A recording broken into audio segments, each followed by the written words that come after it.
So somebody asked to see sort of a example of how combat works in Exalted. So I decided I'm going to set one of those up for you. In order for that to work, I needed to make a character who the sheet for I have uploaded somewhere, which I will leave in the description, so you can read over this and sort of follow along with where I'm getting all these numbers that I'm going to be using from. And this character is Karl Hoffman, the Bronze Titan, the Invincible Healer. And he is a Zenith cast Solar Exalted, and he has a ridiculously high stamina, and resistance is his supernal ability. No disease, no blade, no bone-breaking punch can harm him. That is his concept. He cannot be harmed, so he is the perfect healer for that reason. And I included all the charms that he has on the back of the sheet, along with the page numbers. And I'm not foreseeing myself using many of the charms here, but you can just sort of see the thought process I went into when maybe I was making him. So, anywho, Karl Hoffman has the merits Giant, Cult, and Famous. So I decided that this meant that he is venerated to god status for a small village somewhere, and thus he saved that village from a plague at one time, and thus that is how he became venerated as a god. He is quite literally their savior. They were going to die out. He comes in, not affected by the plague, and he heals everybody. And he has wound up with some followers that are wanting to study medicine under him, and thus they are able to help him out with, and thus they help him out with some of his day-to-day duties of making sure that no one dies in the village. And since combat is kind of meaningless if you just sort of throw people out into a field and say, okay, go kill each other, let's go ahead and set a little bit of a backdrop for this fight right here.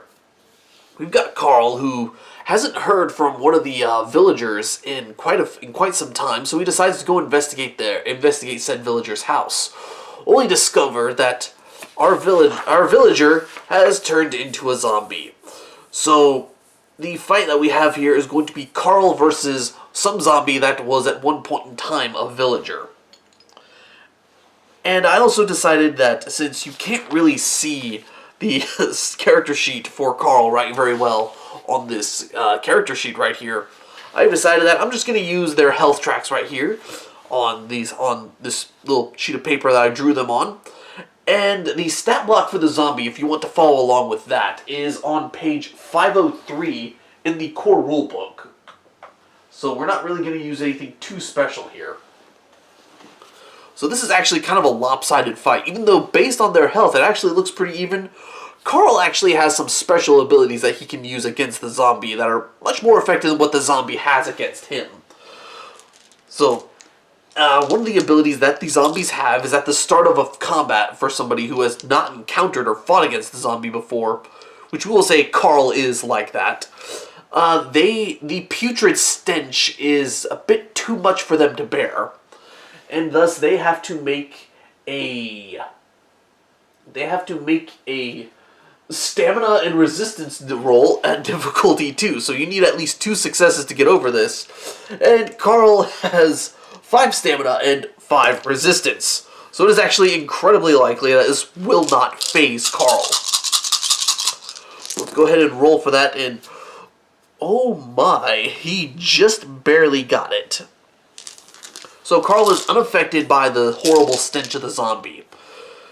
And thus we're now going to go ahead and roll for initiative. And this is called joining battle. This is a join battle action. It is a character's wits plus their awareness, and that is the dice pool for that. So you don't really get to see all the stats for the zombie. It just gives you all the pertinent dice pools that you're going to need to know. And the zombie has just 2 little dice that it uses for its initiative, for its joint battle roll. So we're going to roll those, and it has 1 success. So we are going to give it 4 initiative, 1 for its success, and then you just add 3 anytime that you're adding for the initiative roll. It's 3 plus however many successes you get. These large pyramids right here are going to represent 3. The black ones will belong to the zombie, and These medium-sized ones that I will not be using currently represent 2, and these teeny tiny ones will represent 1. So we have a zombie with 4 initiative right here.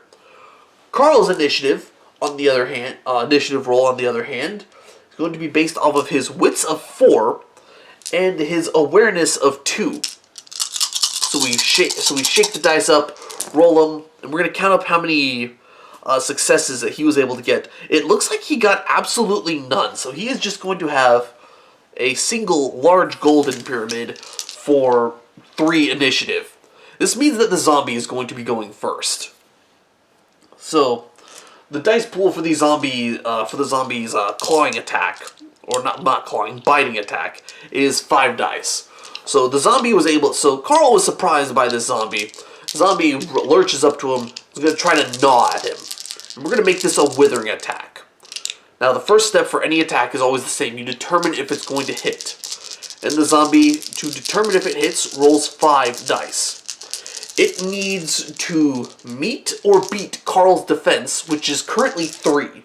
Because he has both a parry and an evasion of, well, 3. So the zombie needs at least 3 successes to get a nice bite on Karl, which he does not. Karl just shoves him away as the zombie feebly wrestles with him, doing no damage whatsoever. And that's the end of the zombie's turn.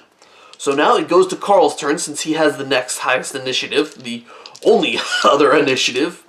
And Karl's going to retort by trying to bop this thing upside the head, which we will treat as yet another withering attack, because I want to actually show you what one of these looks like to completion. So for Karl, we form his dice pool for making sure if he hits with dexterity, which Karl has 3 of, his relevant ability, which is melee. I wrote down for his specialty is large and heavy weapons. So he gets 3 for his melee dice and 1 more for his specialty, because his weapon is a sledgehammer. And then we're going to roll these. We need to get at least the zombie's defense in order for this withering attack to have any effect. The zombies have 2 defense, so we need at least 2 successes. So we go ahead and roll, and for accuracy, 0s will count as 2 successes. That is canon to the rules. So we ended up with quite a few successes for this. Karl ended up getting a total of 7 successes, because you have 3 0s for a total of 6, and 1 7 for an additional success. That is 7. So moving on to how much the raw damage of this is. It is going to be the combatant's strength plus their damage plus how many successes they got. That is going to be used for the raw damage. The damage of a sledgehammer is 11, since it is a heavy weapon. We're going to add his 7 successes to that for 18, and then we add his strength for 3 for a total of 21. The zombie does get to subtract his soak from this. Zombies have a soak of 3, so this means Karl is dealing 18 total damage to this. He gets 18 dice for dealing damage to this zombie. I have 20 dice prepared off to the side, so that's 5 right there, 5 right there, 5 right there for a total of 15, and 3 more for our 18. So we need to gather all these up, shake them up, get them nice and random, dump them all out. And let's go ahead and just group all of our 7s, 8s, and 9s together, since those all count as 1 success. Put our 0s in another pile, since those count as 2. For withering attacks, they count as 2 successes only for withering attacks. So let's gather them all together. And all told, it looks like Karl was able to successfully deal 2, 4, 5, 6, 7, 8, 9, 10 withering damage to this zombie. This means the zombie is going to lose 10 initiative. So to keep track of the zombie being in negative initiative at this point, we're actually going to move some of the black pyramids over to Karl's sheet. to show that the zombie is in the negative. It's currently at 4. It is going to be down to -6 at this point. So we will just take 2 of the black pyramids and put them on Karl's sheet to designate that the zombie is at -6. Karl then gains 10 plus 1 initiative for making a successful withering attack against the zombie. So Karl is going to gain 3 more of these golden pyramids, and then 1 of the medium-sized pyramids. And another rule regarding withering attacks is if you manage to reduce an enemy's initiative to 0, the person who does that gains an additional 5 initiative. So Karl gains another one of these big pyramids, and another one representing 2. Karl has a lot of initiative right now, so he is actually very well set up for a withering attack against this zombie next turn. He is very likely to be able to finish it in 2 turns. So, now, whenever you are knocked down to having 0 or less initiative, what that does is it puts you in a state of initiative crash. This means that any abilities that have the perilous keyword cannot be used. The zombie has no such ability, so we don't really need to worry about that.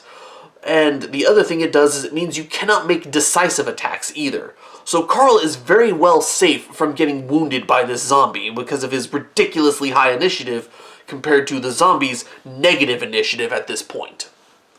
So we're going to start at the top of another combat round, and since Karl now has the upper hand, we're going to go ahead and say that Karl is going to make a decisive attack against the zombie to finish this thing off. One of Karl's charms is simply called Excellent Strike, and it costs 3 motes of essence for him to use. And he has quite a few motes at this point. We'll say it's the start of the day and he hasn't used any of his motes since this adventure began. So he has both 13 personal and 33 peripheral to work with. We'll say it comes from his 33 peripheral since he's in his home turf and he can go ahead and use these sort of motes. So he uses 3 of his peripheral motes and he's able to activate Excellent Strike, which whenever he makes any kind of attack, will allow him to gain 1 automatic success. So let's just go ahead and set that right here. That dies sort of like that, so we will know he already has 1 success for this decisive attack he is making against the zombie. And once again, calculating for whether or not the attack hits or misses with a decisive attack is very well the same. The only difference being you do not add the weapon's accuracy for decisive attacks, which doesn't really matter since Karl does not have any accuracy with a sledgehammer. So we count up his dexterity, count up his weapon ability. He gets 1 for his dice for his specialty in large weapons. We're going to roll, and we need just 1 success in this dice pool to meet or beat the zombie's defensive 2. So we roll, and for making sure if an attack hits, zeros will count as 2 successes. So we very well got all those successes that we needed.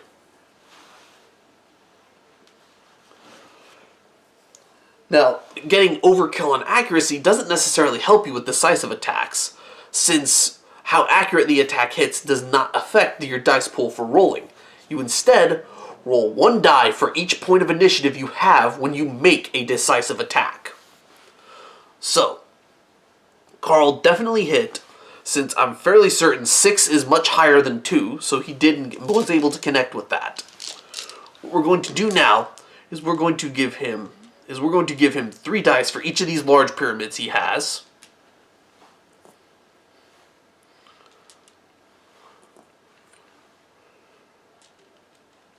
So let me just count up all my dice.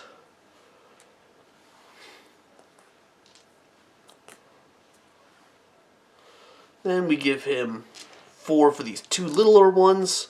And he's going to be rolling 19 damage dice to determine how much this decisive attack works against him. At this point, if a character has hardness, this is the only thing that will save them, and even then, only if they are not in a state of initiative crash, like our zombie is right now. If they are not in initiative crash, you need to get a number of successes greater than the character's hardness in order to harm them. Since the zombie is an initiative crash, it will have a hardness of 0 though. Even if it wasn't in a state of initiative crash, it still has a hardness of 0. Hardness is a very difficult thing to get in this game. But one way or another, Karl is able to hit this enemy and does not have to worry about hardness. It's all just going to go straight in. Whereas if a character has higher hardness, they're not going to take any damage unless their hardness is lower than the amount of damage they're taking. So hardness is much more it's an all or nothing thing, whereas soak is partial. Anywho, takeaway here. The zombie has 0 hardness, and each success, regardless of if it is 7, 8, 9, or 10, will deal 1 level of damage to this zombie. So we have 1, 2, 3, 4, 5, 6, 7, 8, 9. 9 successes. So this means our little zombie here is going to be taking 9 levels of just bashing damage, since this is a sledgehammer he is using. So that is 1, 2, 3, 4, 5, 6, 7, 8, 9. So as it stands now, since the zombie has had damage checked up to his -4 box, every dice roll that this zombie makes now is going to be at -4. So this has put the zombie in a very precarious situation. This decisive attack probably represents the zombie, I would say, losing a limb.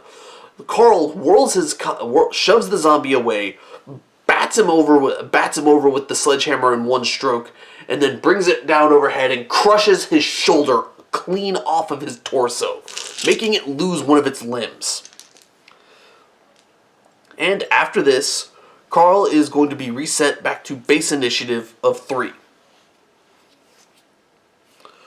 So in order to knock this zombie back, well, actually no, it's just bashing damage, so the zombie doesn't lose any limbs. But at this point, it's a pretty foregone conclusion. The zombie is probably not going to make it. It's at -4. It has 1 health level left. I don't think we need to really continue this. We know that the zombie is not going to make a comeback here. So that is sort of a basic rundown of how combat works in Exalted 3rd Edition. So with all that said, I am Aaron Der Schädel, and I will see you all next time.